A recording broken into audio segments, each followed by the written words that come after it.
Halo Sobat Indi, ketemu lagi di channel Indi Driver. Semoga Anda dan keluarga sehat selalu di tengah pandemi corona yang belum juga berakhir ini. Membeli sebuah mobil itu banyak sekali pilihannya, mau mobil mahal atau mobil murah. Lalu ada brand atau mereknya, tipenya, jenisnya, sampai warnanya. Bagi Anda yang tidak terlalu mengutamakan fitur, tapi lebih mengedepankan fungsi dari sebuah mobil, maka mobil dengan tipe atau spek lebih rendah menjadi pilihannya. Kenapa? Karena fungsinya sama, modelnya sama, hanya fiturnya yang sedikit ada di bawahnya. Salah satunya adalah Honda HR-V tipe S seperti ini. Dari luar orang nggak akan tahu bahwa ini adalah Honda HR-V tipe S. Nah, kita lihat ini lampunya sama persis, grillnya sama persis, bumper, fog lamp, semuanya sama persis. Oh ya, ini adalah HR-V tipe S tahun 2017. Ini yang pre-facelift, jadi bentuknya seperti ini. Lampunya bohlam biasa, sennya bohlam biasa, fog lamp juga bohlam biasa. Mesinnya pun ini sama persis. Mesinnya 1500 cc iVTEC dengan power 118 HP atau 120 PS dan torsi 145 Nm. Bahkan ini juga mesin yang sama dengan Honda Jazz, dengan Honda BR-V maupun Honda Mobilio. Yang membedakan adalah ECU-nya. Kita ke samping, nah kita lihat dulu rodanya. Nah ini rodanya sama-sama menggunakan ring 17, profil bannya 215 dan 55. Ini sama-sama menggunakan cakram depan belakang. Cuma yang depan ini ventilated, kalau yang belakang itu solid disc. Ini juga sama-sama dijejali dengan fitur ABS dan EBD. Jadi soal keamanan pengereman sama. Dari samping juga sama persis. Nih, dari belakang juga sama persis. Sama persis, lampunya sama, bumper bawahnya juga sama, semuanya sama. Tidak ada emblem yang membedakan bahwa ini adalah tipe yang lebih rendah. Hanya tertulis iVTEC di sini, Honda HR-V di sini, nggak ada yang menunjukkan bahwa ini adalah tipe S. Nah, jadi kalau Anda pakai mobil ini, orang nggak akan tahu bahwa ini adalah tipe yang paling rendah. Kita lihat dalamnya. Bukannya masih manual tentunya. Nah, ini bagasinya juga sama, luas seperti HR-V lainnya.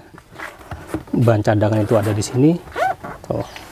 Nah, kita bicara HR-V secara umum ya. Salah satu hal yang disukai dari HR-V ini adalah kapasitas bagasinya yang cukup luas. Ini bisa menampung banyak barang kalau Anda bepergian. Tapi kalau misalkan masih kurang lagi, ini bisa dilipat dari sini. Tinggal dorong. Nah, kita mendapatkan ruang bagasi yang rata lantai.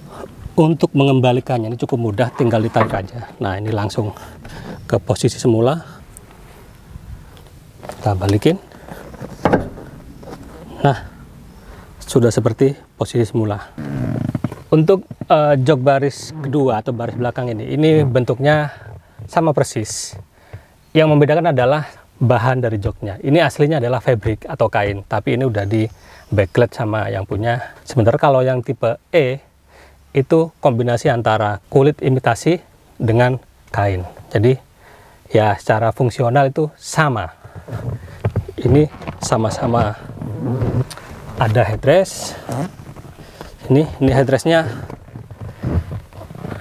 ini cukup nyaman.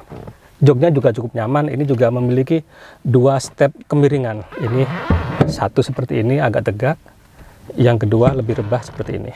Dan ini dudukannya ini tidak bisa dimajukan atau dimundurkan. Headroomnya cukup luas, legroomnya juga cukup luas. Dan ini bisa menampung 3 penumpang atau total secara keseluruhan itu 5 penumpang. Cuman tentu saja kalau di tengah ini, kalau Anda menjadi penumpang ke-5 atau ketiga di baris belakang, itu tentu tidak nyaman.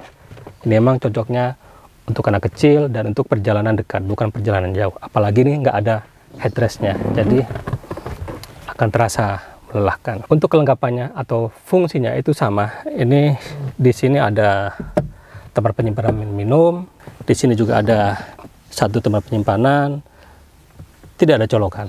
Hal lain yang membedakan adalah akses masuknya. Ini masih menggunakan remote. Nah, ini untuk mengunci, untuk membuka. Jadi ini belum pakai keyless. Nah, ngebukanya manual biasa. Nah, ini kabin depannya. Sama persis dengan Honda HR-V tipe E. Nih, belum keyless, belum smart key, jadi masih pakai anak kunci biasa. Yang berbeda apa aja sih selain tadi kunci tadi? Yang berbeda adalah ini setirnya. Ini setirnya ini tidak ada menu di sini, tidak ada tombol yang menghubungkan setir dengan audio atau head unit. Di sini juga belum ada cruise control. Nah, sedangkan untuk ininya, fungsinya ini sama. Ini pengaturan teleskopik dan tilt steering sama. Nah, kita nyalain aja. Speedometernya atau MID-nya itu juga sama. Fungsi-fungsinya sama. Ini ada odometer, trip A, trip B, sisa jarak tempuh BBM, pemakaian BBM rata-rata sama persis. Pengaturan lampu juga sama, masih manual, belum auto. Untuk wiper juga sama, belum auto. Ini sama-sama ada stability control. Untuk pengaturan jendela dan spion itu sama. Ini bisa sama-sama bisa dilipat spionnya, bisa diatur dari dalam, sama-sama auto untuk yang sisi driver, sementara yang lain tuh otomatis biasa. Hal lain yang membedakan di sini adalah head unitnya. Ini ukuran 6 inci, sedangkan kalau tipe E itu ukurannya 8 inci, tentu dengan menu yang lebih lengkap. Kalau ini benar-benar standar. AC juga masih standar, ini analog, benar-benar analog, masih pakai puter-puteran, pengaturan untuk hembusan angin, apa segala, ini juga masih manual. Untuk transmisi, ini sama-sama CVT, sama-sama ada brake elektronik, sama-sama ada brake hold di sini. Nah, ini sun visor-nya ini ada cermin, nggak ada lampu. Yang sebelah sini juga sama, ada cermin, nggak ada lampu. Lampu kabinnya sama. Spionnya juga sama. Day and night view-nya itu masih menggunakan cara manual. Untuk penyimpanan itu juga sama. Di sisi pintu sini, ini ada penyimpan kecil di sini yang sekaligus buat handle pintu dari dalam. Di sini ada cup holder, di sini juga ada cup holder atau bisa untuk penyimpanan lainnya. Ini juga ada armrest. Kalau dibuka, ini bisa menjadi tempat penyimpanan. Kalau ditutup, jadi armrest. Dan di sini di bawah konsol tengah ini juga ada tempat penyimpanan. Ini kelihatan nggak tangan saya? Ini tembus ke samping, bisa menyimpan barang-barang. Di sini ada power outlet, agak nyempil tempatnya, tapi ini oke sih, karena di bawahnya itu ada tempat penyimpanan. Jadi Anda bisa ngecas sambil naruh HP atau gadget Anda di bawah situ. Penyimpanan yang paling besar itu ada di sini. Ini soft opening, jadi tidak bunyi gelodak kalau dibuka. Jadi seperti yang saya bilang tadi, kalau Anda lebih mengedepankan fungsi dari sebuah mobil, maka Honda HR-V tipe S ini bisa menjadi pilihan yang brilian. Karena apa? Secara fungsi sama persis. Hanya fitur-fitur aja, itu pun juga fitur yang tidak terlalu ngaruh lah misalnya. Oh ya, satu lagi perbedaan Honda HR-V tipe E dengan tipe S ini adalah untuk mundur, tipe S ini tidak ada kamera mundurnya. Jadi kalau kita mundur, nah ini hanya sensor biasa, nggak ada kameranya.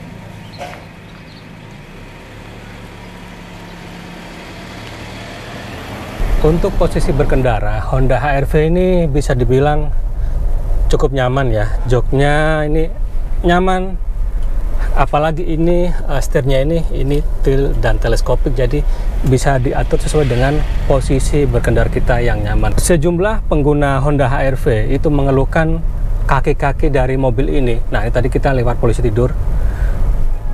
Menurut mereka, kaki-kakinya itu cukup keras. Dan memang ini cukup keras sih. Tapi biasanya, suspensi yang keras itu sebanding dengan handling dari mobil ini. Juga kemampuannya untuk meredam getaran-getaran ataupun ketika kita bermanuver. Hal lain yang membuat mobil ini kurang bagus adalah kekedapan kabinnya. Kekedapan kabinnya itu tidak bagus. Ini suara dari luar itu cukup mengganggu. Suara road noise, gesekan antara ban dengan aspal, itu juga cukup mengganggu.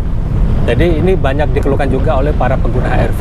Sedangkan untuk suara mesin itu bisa teredam dengan baik.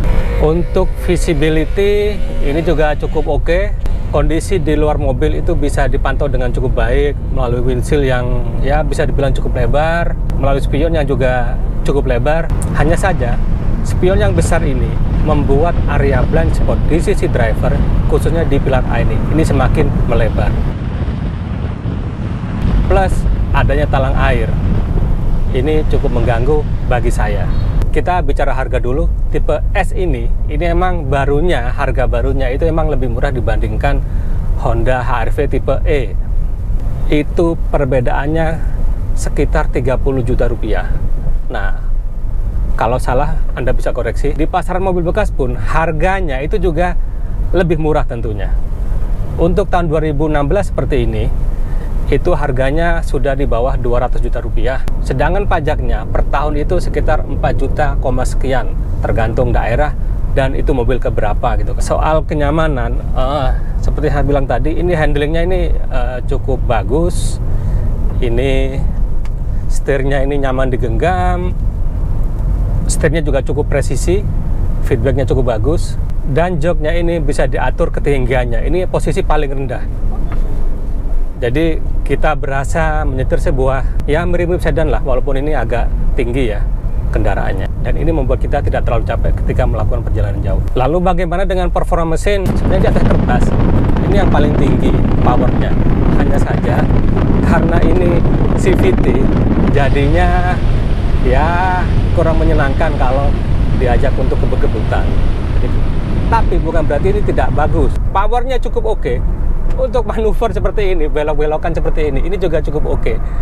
Ini saya berada di jalanan yang banyak tikungannya, berkelok-kelok, walaupun bukan jalan pegunungan. Ini cukup oke. Mobil bisa dikendalikan dengan cukup bagus. Walaupun ya sedikit ada body roll, ya wajar lah. Karena suspensinya masih standar gitu kan. Dan ini tidak serendah mobil sedan. Untuk konsumsi BBM, bisa dibilang Honda HR-V ini cukup irit. Untuk dalam kota itu sekitar 13-14 km per liter. Sedangkan untuk luar kota itu lebih irit lagi, itu di kisaran 17 km per liternya. Sebuah angka yang cukup bagus. Tadi ngomong soal harga, saya belum cerita bahwa mobil ini juga dijual loh. Harganya berapa? Anda bisa kontak langsung pemiliknya. Silahkan tulis di kolom komentar, nanti saya kasih nomornya. Atau Anda bisa hubungi Instagramnya Aden Mobilindo. Jadi demikian saja Sobat Indi vlog saya kali ini. Jika ada pertanyaan, ada komentar, silahkan tulis di kolom komentar. Bagi Anda yang belum subscribe, silahkan subscribe. Karena subscribe itu gratis dan berpahala. Terima kasih, sampai ketemu di vlog selanjutnya.